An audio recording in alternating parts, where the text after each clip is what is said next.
Okay, ito yung ni-rearrange natin yung formula ng actual mechanical advantage on robotic legs. So, ito yung usually na tinuturo sa high school para ma-enhance yung ating mathematics skills, no? Kumbaga, binabago natin yung unknown. Kumbaga, nire-rearrange natin para mabago yung ating target.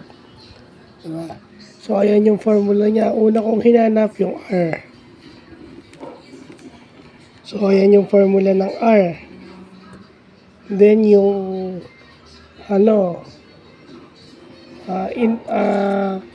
F out o yung output force. Ayan, nakalagay. And then, yung input torque, nakalagay din dyan. So, kung ano yung given natin, bumalik lang tayo dun sa giniven natin nung transport natin yung formula.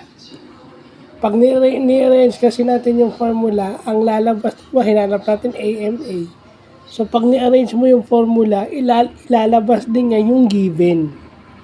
So, yun, ibig sabihin, tama yung ating formula transformation. Basic yan.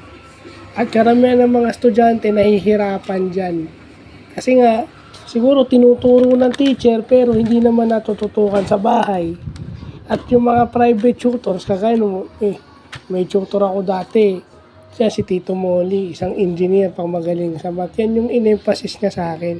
Yan yung in-emphasize niya sa akin na napapakinabangan ko ngayon. Sabi nga rin dito nila Tito Eli, dahil engineering graduate din, tsagain ko siya. So yan, yan na yung bunga ng pagtsatsaga natin. So rearranging the formula of actual mechanical advantage, no? Yan lang siya.